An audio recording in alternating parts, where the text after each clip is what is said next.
하나님 말씀을 같이 보겠습니다. 하나님 말씀은 시편 139편 1절에서부터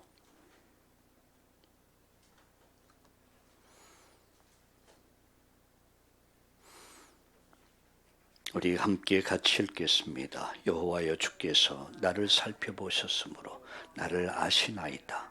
주께서 내가 앉고 일었음을 아시고 멀리서도 나의 생각을 밝히 아시오며 나의 모든 길과 내가 눕는 것을 살펴보셨으므로 나의 모든 행위를 익히 아시오니 여호와여, 내 혀의 말을 알지 못한 것이 하나도 없나이다.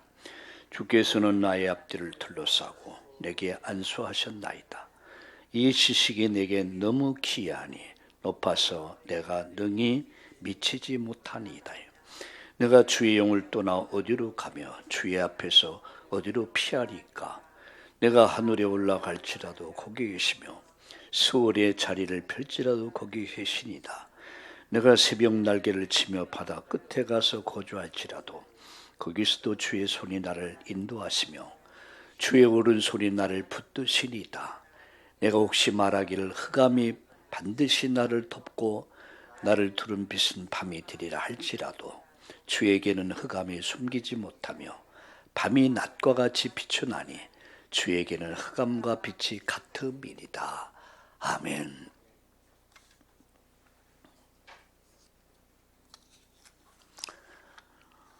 지난주에 저는 일부 예배에서 인간의 생사화복을 주관하시는 하나님이다 라는 말씀을 드렸습니다. 오늘은 하나님의 통치에 대해서 계속해서 말씀을 드리고 같이 기도하려고 합니다. 하나님의 통치라고 하는 것은 하나님이 다스리신다, 그런 말씀이죠. 네, 우리는 이렇게 신앙을 고백합니다. 하나님의 절대 주권을 믿습니다. 하나님의 방법은 예수 그리스도이십니다. 하나님의 역사는 바로 성령의 역사하심입니다. 하나님의 성전은 구원받은 성도 한 사람 한 사람이 바로 성전입니다. 우리는 하나님의 말씀, 성경이 하나님의 절대 정확무오한 하나님 말씀임을 믿습니다. 우리는 하나님 계획을 믿습니다. 내가 가고 머무는 모든 현장, 만남 속에 하나님 계획이 있음을 우리는 믿습니다.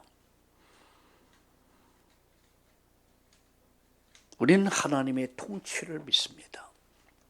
쉬운 말로 하나님이 다스리신다. 우리는 하나님의 섭리를 믿습니다. 그리고 하나님의 심판, 그리고 하나님의 상급이 반드시 있다는 것을 우리는 믿습니다.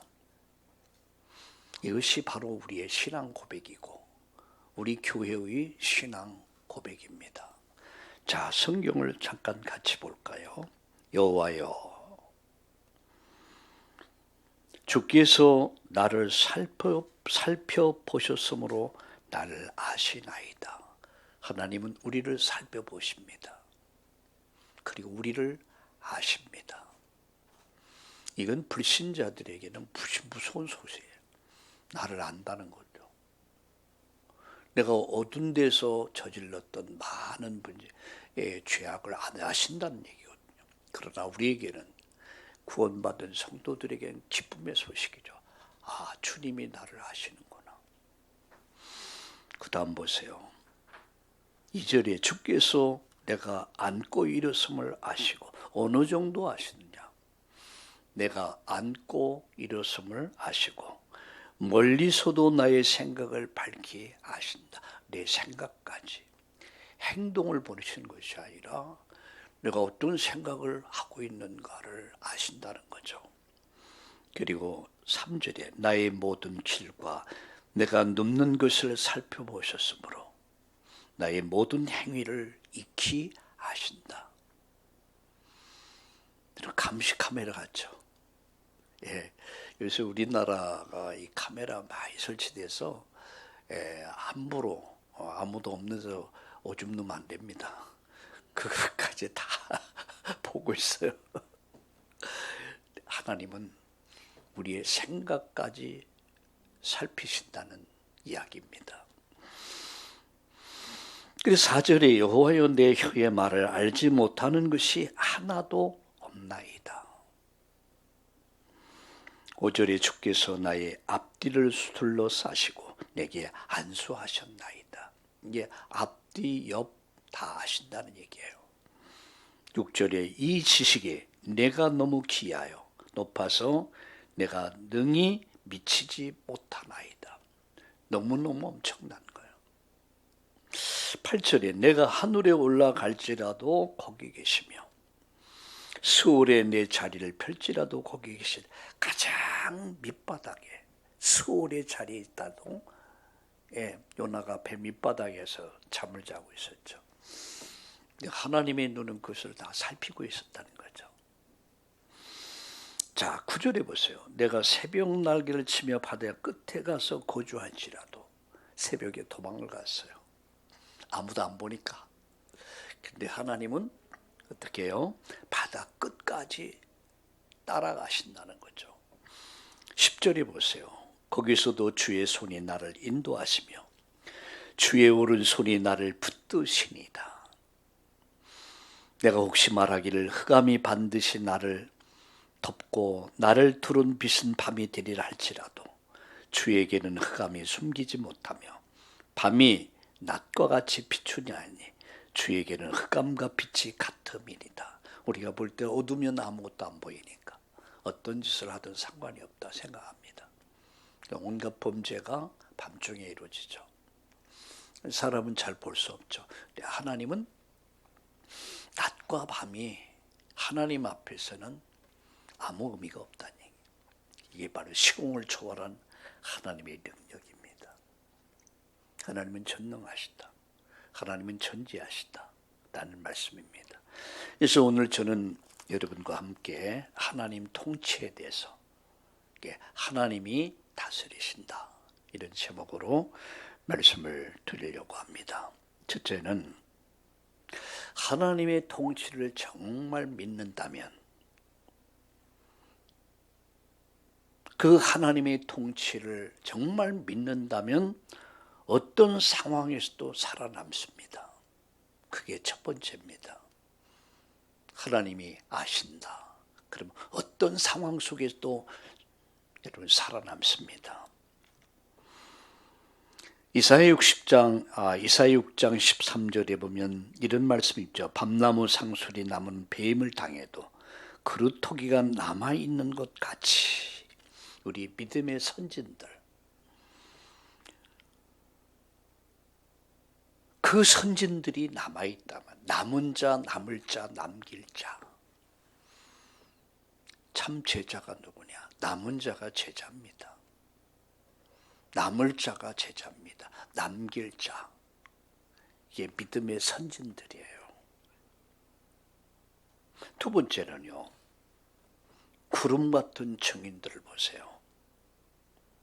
히브리서 11장 1절과 40절까지 보면은 구름 같은 증인들이라고 그랬어요. 그들은 극한 상황 속에서도 그들은 살아남았습니다. 왜죠? 하나님의 통치를 그들은 믿었습니다. 그 믿음이 그들을 살아남게 만든 것이죠. 우리의 믿음의 선진들, 구름 같은 증인들. 여러분 족장시대, 왕정시대, 신약시대, 초대교회, 중세시대 종교개혁자들이 이 믿음을 가지고 그들은 세상을 승리한 사람들입니다. 세 번째, 우리가 가질 믿음입니다. 빌립보 4장 11절 13절에 나는 어떤 형편에 처하든지 나는 자족하기를 배웠다. 난 존귀에 처할 줄도 알고 비천에 처할 줄도 안다. 어떻게 가능했습니까? 그것은 내게 능력 주시는 자 안에 있기 때문에 난 모든 걸 할 수 있다. 이 믿음이 극한 고난을 죽음까지도 그들은 넘어설 수 있었던 것입니다. 이게 참 신앙입니다. 이게 참 믿음이에요. 이것을 가르쳐서 우리는 구원 얻는 믿음이다라고 합니다. 구원 얻는 믿음이 뭡니까? 내게 능력 주시는 자 안, 예수 그리스도를 말하는 거예요. 우리는 하나님 능력을 믿습니다. 그 능력이 뭡니까? 성령의 능력입니다. 제가 헌금을 준비하면서 밑에 이렇게 썼습니다.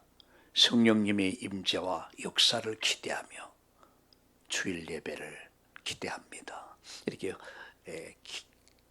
감사 기도 제목을 그렇게 적었습니다.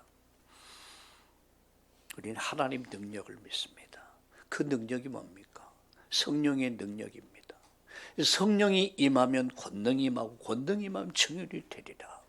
오직 성령, 오직 능력, 오직 우리는 증인으로 서는 겁니다. 세 번째 나가서 생명의 주관자를 아는 믿음. 바로 하나님은 살아계신다. 그분의 방법이 예수 그리스도요. 그분의 능력이 성령의 능력이요. 그분의 말씀이 성경이요. 구원받은 성도 한 사람 한 사람이 바로 성전이다. 그가 있는 모든 현장은 하나님의 큰 계획이 있다. 그분의 통치를 우리는 믿습니다. 어떤 상황에서든 살아남는 믿음. 우리 믿음의 선진들이 그랬어요. 구름 같은 증인들이 그랬습니다. 그리고 그들은 세상을 승리하고 세상을 바꿨습니다. 어떻게 해요? 하나님의 절대 통치를 믿음으로. 이게 첫 번째입니다. 두 번째, 하나님의 통치를 정말 믿으면 영적 싸움에 승리할 수 있습니다. 그것을 영적 싸움에 승리할 수 있는 믿음이라고 합니다. 우리는 세상을 살면서 세 가지 싸움을 싸웁니다. 그 첫 번째 싸움이 뭐죠? 육신의 싸움이요. 정욕과의 싸움입니다. 이 말을 쉽게 말하면 나와의 싸움입니다. 정욕을 쳐서 복종시키는 건 참 어렵죠. 힘들죠. 나와의 싸움. 두 번째는 영적인 싸움입니다. 그건 사탄과의 싸움입니다. 세 번째는 세상과의 싸움입니다. 세상의 흑암 문화, 타락 문화와의 싸움이죠. 왜 우리가 준비되어야 되고 왜 우리가 훈련되어야 됩니까? 싸움을 싸우기 위해서. 우리가 복음 알기 전에, 우리가 예수 믿기 전에는 다 이와도 함께 어울려 살았어요. 육신의 소욕을 따라서 사단이 기뻐하는 것을 행하면서 세상 문화를 쫓아서 살아갔습니다. 그렇죠? 어느 날 내가 잘못된 것을 알게 됐습니다. 아, 이게 멸망의 길이구나. 이게 나와 내 후대들을 멸망시키는 길이구나 깨닫고 우린 인생을 바꿨습니다. 그 길이 바로 예수가 그리스도라는 사실을 알았고 그분을 나의 주로 나의 하나님으로 영접했습니다. 우선순위가 바뀌었고 인생의 이유가 목적이 바뀐 사람들. 이제부터는 우리는 영적 싸움을 싸워야 돼요. 무슨 싸움이에요? 육신의 싸움, 정욕과의 싸움이죠. 로마서 8장 5절과 14절. 시기와 분쟁과 내 안에서 일어나고 있는 육신의 정욕들. 그래서 바울은 이렇게 말합니다. 자신을 쳐서 복종시켜라. 성령의 소욕을 따라가라. 자신을 쳐서 복종시키지 않으면 성령의 소욕을 따라갈 수 없어요. 그 예로 여러분 새벽을 깨우고 기도하고 싶죠. 근데 육신을 해요. 피곤하거든요. 좀 더 졸고 싶고 좀 더 자고 싶고 좀 더 눕고 싶고 좀 더. 근데 이것을 거부하고 싸움을 싸워야 돼. 눈이 천근만근 같아. 눈 비비고 일어나서. 지금 우린 인터넷으로 새벽을 하잖아요. 옛날엔 다 교회 당에 모여서 새벽 기도를 했어요. 이게 먼 사람들은 굉장히 시간이 많이 걸리죠. 그러다 보니까 참 많이 힘들었습니다. 근데 지금 얼마나 편리합니까? 그야말로 우리 같은 경우에 전주에서도 용인에서도 김해에서도 함께 이렇게 새벽을 깨우잖아요. 근데 그것조차도 우리는 힘들어할 때가 많습니다. 네요, 그런 것 같아요. 한 번 양보하면 자꾸 끝도 없어. 이게 한 번 양보하면 이게 칼같이. 그래서 김유신이가 신라를 다스려 김유신 장군이 늘 글 공부를 마치면 기생집을 들려서 한잔하고 이렇게. 어느 날 이제 부모님에게 아주 호된 야단을 맞고 그가 결단합니다. 마음의 뜻을 정하고 내가 이걸 끊어야겠다. 근데 글 공부를 마치고 나니까 지금으로 학교죠. 근데 말을 딱 탔는데 잠깐 졸았어. 근데 눈을 딱 말이 서서 눈을 떴는데 보니까 천관녀라고 하는 기생집 앞이었어요. 내려가지고 어떻게 했습니까? 이게 하나님의 계획인가 보다. 그리고 내려가지고 그게 실제인지 모르겠지만 제가 그렇게 배웠습니다. 칼을 가지고 말의 목을 잘랐다라는 이야기를 들은 적이 있습니다. 아니, 말이 무슨 죄가 있어요? 늘 시키니까 시키는 대로 한 건데 자기는 뜻을 정한 거죠. 칼같이 잘라야 된다. 굉장히 시사하는 바가 아주 큽니다. 여러분, 육신의 싸움을 싸워야 합니다. 육신의 소욕을 쳐서 복종시키고 성령의 소욕을 우리는 날마다 따라 살아가는 것입니다. 이것을 고린도전서 3장 1절과 3절에 보면 어린 아이의 믿음이다. 어린 아이. 흔들리죠. 두 번째입니다. 영적인 싸움이에요. 영적인 싸움이 뭡니까? 사단과의 싸움입니다. 에베소 6장 11절과 18절. 이 세상은 무속과 점술, 우상으로 세상에 거의 도배되어 있어요. 그 문화권 안에서, 그 영향 속에서 우리는 헤매고 있습니다. 우리의 아들, 딸들이, 우리의 손자, 손녀들이, 우리 후대들이 이 영향을 받고 자라고 있고 이 영향권 속에서 헤어날 수가 없어요. 이제 우리는 인생을 바꾼 사람들이에요. 우선순위를 바꿨고 인생의 이유와 목적을 바꾼 사람들. 그야말로 절대 인생 개혁한 사람들이요. 그럼 또다시 거리로 들어갈 수는 없잖아요. 그래서 우리는 이제부터 옛날에 함께 사치기 사사 뽀뽀하던 마귀와의 이 사단과의 영적 싸움을 싸워야 합니다. 그래서 우리 무장을 해야 돼요. 훈련을 받아야 돼요. 성령 충만해야 돼요. 세 번째입니다. 세상과의 싸움. 그게 뭐죠? 문화와의 싸움입니다. 문화.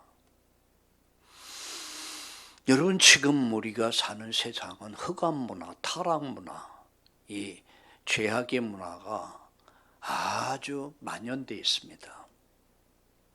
이것이 정치, 경제, 사회, 교육, 문화 속으로 깊이 들어와 있어요.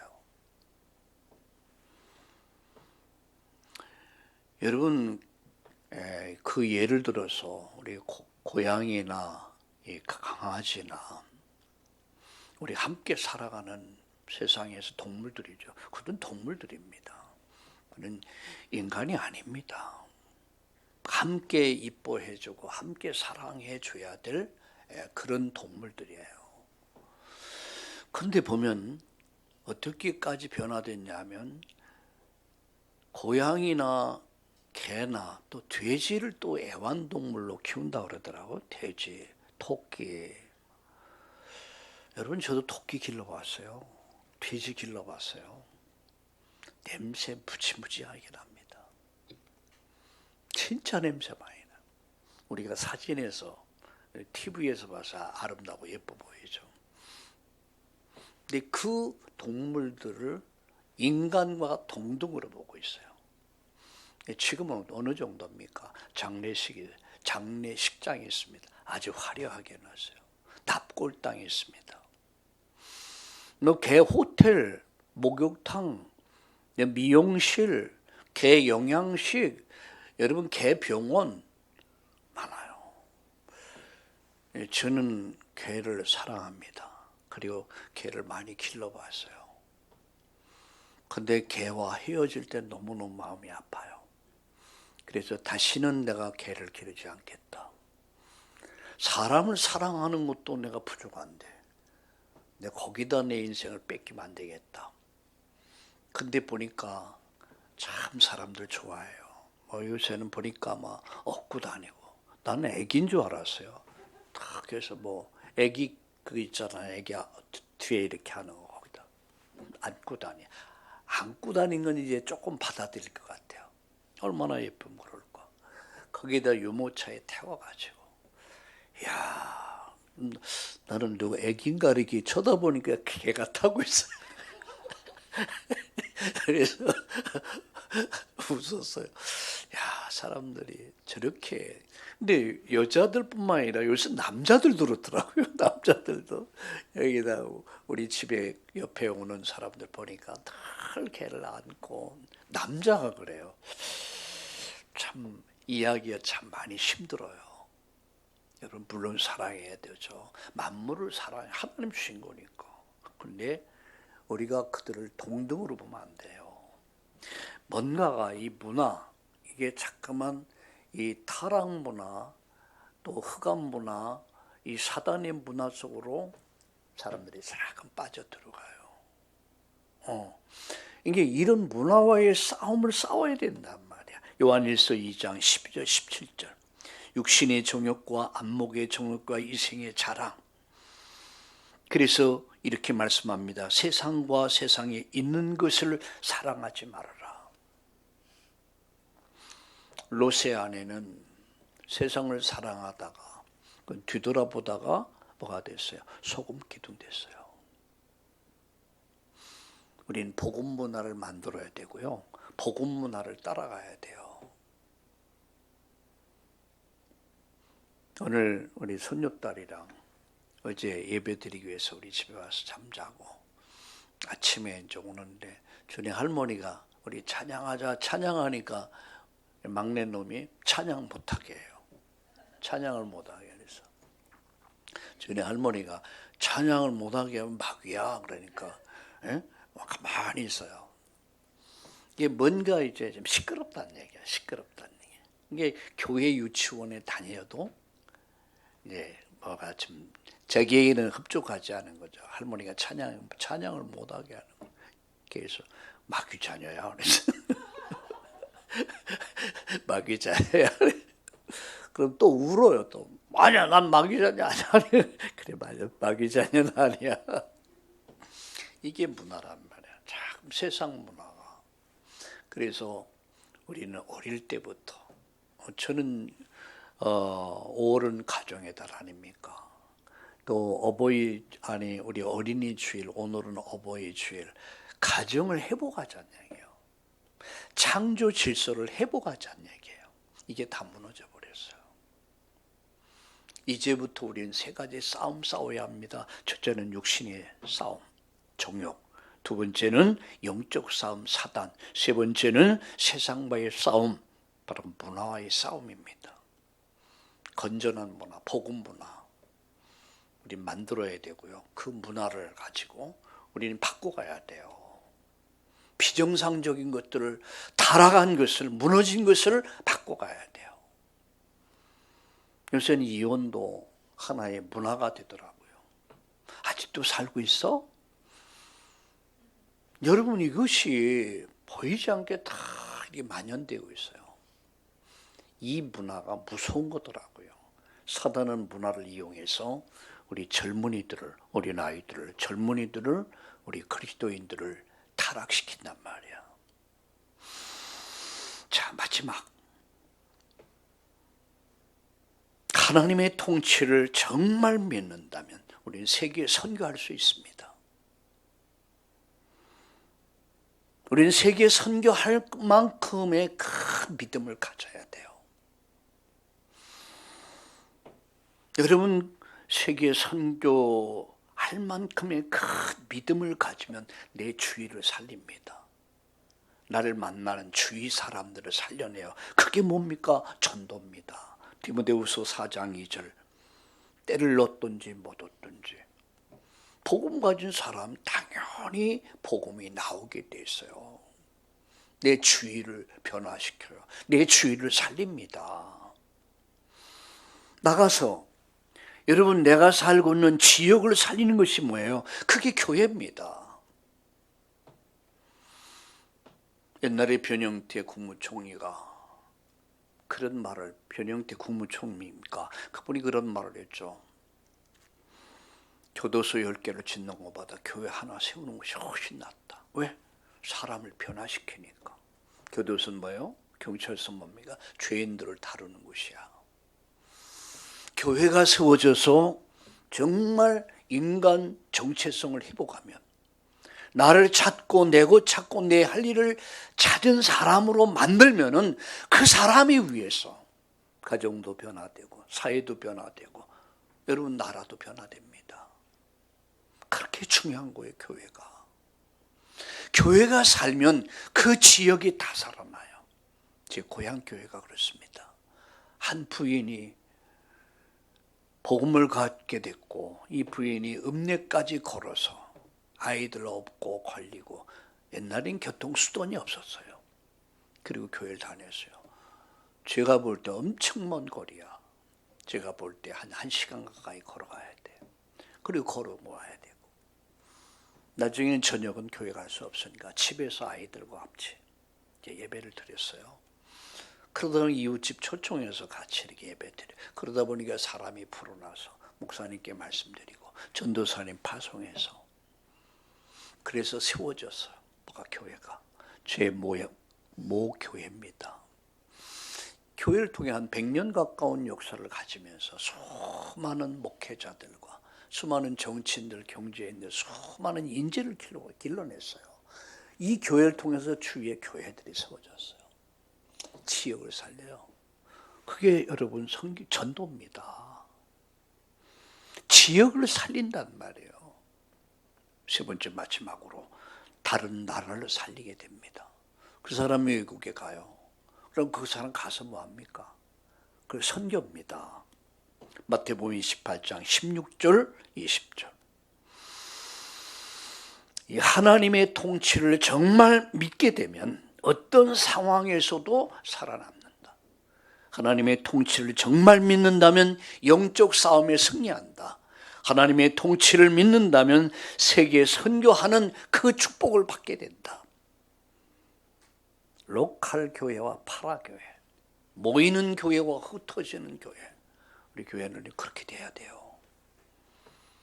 모이면 기도하고 흩어지면 전도하고, 이게 로컬 교회와 파라교회가 돼야 돼요. 이게 사도행전적 교회입니다. 마지막 결론 맺습니다.